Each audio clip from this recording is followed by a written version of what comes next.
یہ کہتی ہیں کہ بعض اوقات کچھ نعتیں ایسی پڑھی جاتی ہیں جن میں نبی کریم صلی اللہ علیہ وسلم کے روضہ اطہر کی جالیوں کو چومنے کی ترغیب ہوتی ہے،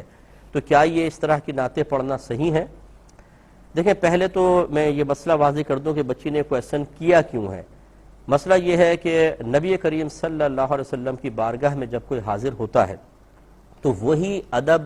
درکار ہے جو آپ کی حیات ظاہری میں مطلوب شرع تھا۔ صحابہ کرام علیہم الرضوان بڑی احتیاط کے ساتھ، ایک فاصلے کے ساتھ سرکار کے سامنے بیٹھا کرتے تھے،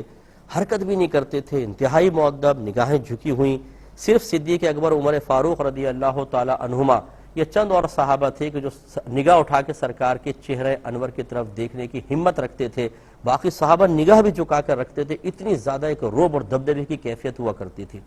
تو ہمارے علماء نے، جو محتاط علماء ہیں، جو عاشق رسول علماء ہیں، جو سرکار کے آداب سے بہترین واقف ہیں، انہوں نے حکم شرع یہی بیان فرمایا کہ جب سرکار کے روضہ اطہر پر حاضری کا شرف حاصل ہو تو سنہری جالیوں سے 4-5 گز کے فاصلے پر کھڑے ہوں، انتہائی ادب سے سلام عرض کریں، اللہ کی بارگاہ میں دعا کریں، کچھ قرآن پڑھنا قرآن پڑھیں اور پھر رخصت ہو جائیں۔ جیسے اعلیٰ حضرت امام اہل سنت نے سنہری جالیوں کو ہاتھ لگانے کو بھی بے ادبی قرار دیا ہے۔ فتاوی رضوی اٹھا کے پڑھ دیں، میں اپنے پاس سے بیان نہیں کر رہا ہوں۔ تو لہٰذا اب اس کی روشنی میں اب وہ بچی کا کویسچن آپ کو سمجھ میں آیا ہوگا، سب کو سمجھ میں آیا ہوگا کہ اگر کوئی سنہری جالیوں کو چومنے اور ان کو چھونے کی ترغیب دے رہا ہے تو وہ تو گویا کہ جو محققین اور عاشق رسول علماء نے ایک مسئلہ لکھا اس کے خلاف بظاہر ترغیب دے رہا ہے، تو کیا حکم شرع ہوگا؟ تو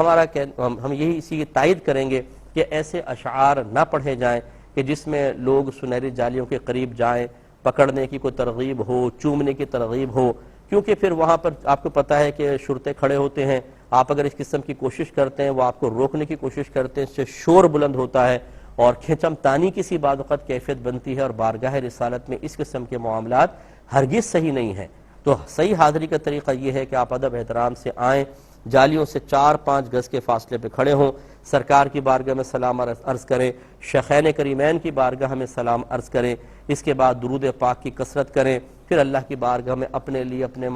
عزیز و اقارب کے لیے، دوست احباب کے لیے دعائیں کریں۔ کسی نے اگر سلام کہا تھا تو سرکار کی بارگاہ میں سلام عرض کریں۔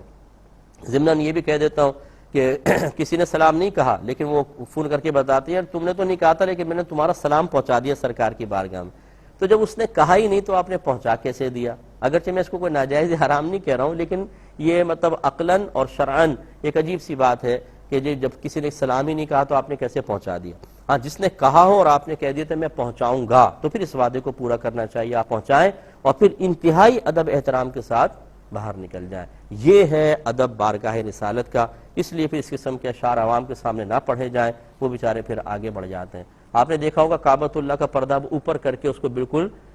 باندھ دیا گیا ہے، پہلے نیچے تک لٹکا ہوتا تھا۔ اب عقیدت کے اظہار کے طریقے آپ یہ دیکھیے، کینچیاں ہاتھ میں لے جاتے ہیں، چھوٹی کینچیاں، اور اس پردے کو کاٹ لیتے تھے یا اس کی تار کھینچ کے تار کاٹ لیتے تھے۔ جی اب یہ یادگار لے کر آئے، یار خدا کا خوف کریں، آپ وہاں پر پورے پردے کو گندا کر رہے ہیں، خراب کر رہے ہیں۔ وہ ایسا مقام ہے کہ جہاں اللہ تعالیٰ کا